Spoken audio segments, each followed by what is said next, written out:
What is going on, Governor? It's Chisgule here, and today we're in Light and Darkness, Stage 2 for Season 4 of KvK, where you get rewarded for every single minute of speed ups you use.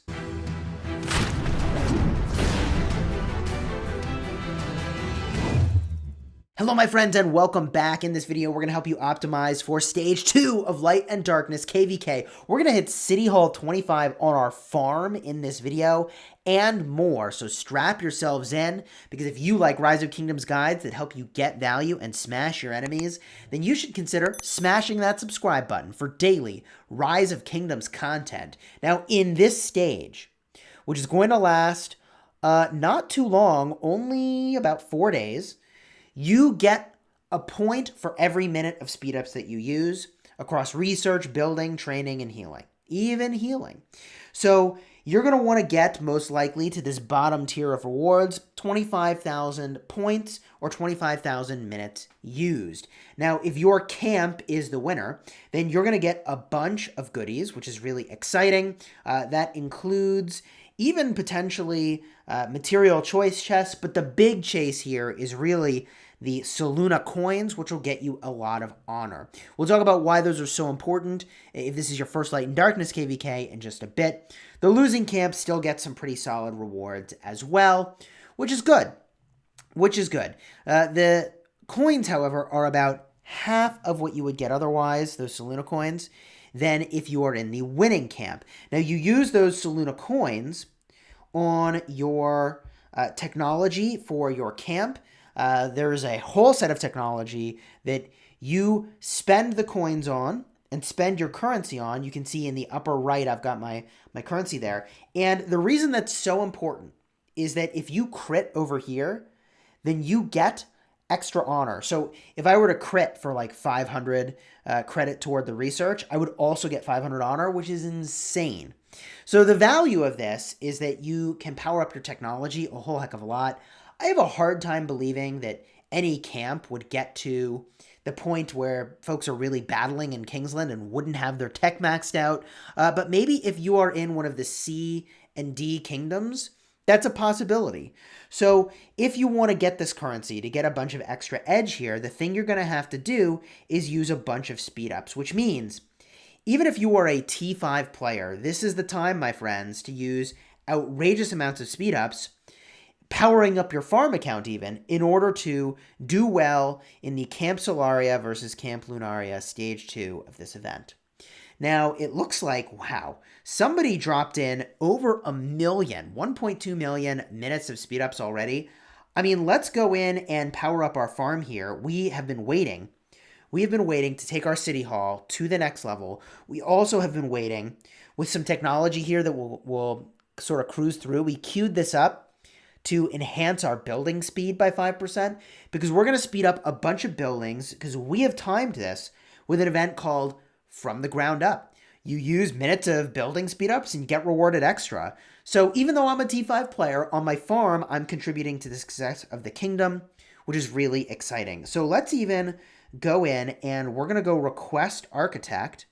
We'll drop that into kingdom now. Hopefully that arrives soon. Bada boom, request is made. And now we'll go in and speed stuff up. I'm going to speed up my research first. I've been helped the max number of times. So we'll speed this up. And then we'll go in and we will speed up our city hall, which is very exciting. We've got our architect now. So I don't want to take too long to do this. I want to fire this off pretty quickly, get the next set of buildings going. Easy peasy. This is the time to spend those building speed ups. This one step ahead bundle, if you are spending big, is pretty solid. If you're not spending big, I would pass on it. So now that we've hit City Hall 25, there's a lot of stuff we can do. But what do I want to speed up? I want to speed up the troop training buildings, because those buildings you wanted to use a bunch of speed ups on anyways. The other ones I can work on over time very slowly. So we're going to clear out the troops in here to make this easy to do. We're going to clear out the troops in here, getting those ready, which, okay, that counts as using speed ups too. We still have architect, which is awesome. We'll go in, we'll upgrade the barracks, bada boom, and we'll upgrade the archery range. We will need some more wood. That's fine. We got plenty.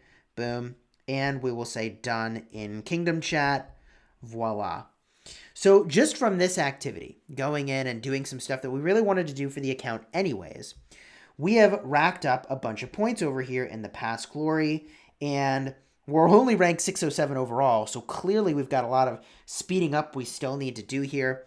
The reason I am picking these buildings, the troop training buildings, and this is such a good time to work on those, is that you always want to speed up your troop training buildings. Why is that? Same is true of research, by the way. And we did have a 15% rune for this operation. We have a kingdom buff going. But the reason you always want to speed up your troop training buildings is because those buildings, you cannot train troops while they're upgrading. That means that if I speed up these buildings, then I can get training troops faster. So my speed ups do double duty here. Not only am I finishing the building faster, I'm training troops sooner. So it's 2x value for my speed ups. Very, very solid. And speaking of 2x value, here we go, getting value in the from the ground up event. We hit City Hall 25 over there. Ooh, 3 24-hour speed ups. Hello. I mean, I'm going to run out of resources on this account before I run out of speed ups to use, which is a pretty solid position to be in. Okay, fast forward to the future. We sped up our barracks. We sped up our archery range. We sped up the stable. We even sped up the Alliance Center. We probably should have done that first. Oh well, it's fine. We are in the process of doing the siege workshop, which we're going to finish now.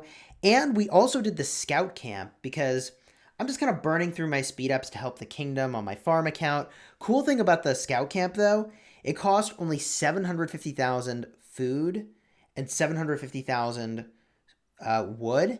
And watch what we get for finishing this. Look at all the resources we're going to get for finishing this one. This is a building that gives you resources when you complete it. Bada boom. 2 million food, 3 million wood, and 1 million stone. I mean, look, it cost me 2,000 gems for the master's blueprint. So that's probably not actually a net positive exchange, but you're going to have to upgrade everything anyways on your way to T5. So I'll take it. And now I'm going to speed up the workshop. Bada boom. And in a moment, I will request architect again. And at this point, I think I'm just going to slow roll some of these other buildings. I'm not going to speed them up. I do want to get my production buildings to level 25. In my last video, card up in the top, we bought 13 of the master's blueprints specifically to just work on a bunch of these buildings. We'll need to buy more of them eventually, but I do want to get that extra resource production because over time it will totally be worth it. That time horizon is I think 2 to 3 months before it starts to pay for itself, but I think that will be super worth. So no doubt in our live streams we'll cover how the rest of this stage goes for us. I think, again, powering up a farm if you're a T5 player or picking some of the right buildings if you're not a T5 player is the way to go. Buildings you wanted to speed up anyways. Try to align it with a 15% rune, a kingdom buff, and all that good stuff because even though that doesn't actually contribute toward the event, right? Like if it's a faster research for you, it doesn't matter. It's all about minutes of speed ups used. You still want to get the most value for your account. And speaking of which, I need to go grab a rune now. Pretty sure I saw a 10% science rune over here, which yeah, sure. Good enough for my farm account. And I'll queue up some more research that I'm doing. And this is an account like it's a farm, but it's almost 30 million power at this point. I can use it to fight if I want, which is very solid. I could migrate to another kingdom and fully be involved in the festivities, which I think is awesome to have that optionality. But the research that I'm going to queue up because there's no kingdom buff is going to be something that I'm not going to speed up. I'll wait to see if we do a science buff later. It's going to be in the economic technology, and I'll pick something that kind of helps me either gather more resources, or in this case, I've already maxed out my buffs to research and my buffs to building, which is very, very solid. So I'll work on my economic tech here. That is going to cost a higher than average amount of resources, but you know what? I'm okay with it. Gosh, is there even anything to do? Wait a minute. Wait a minute.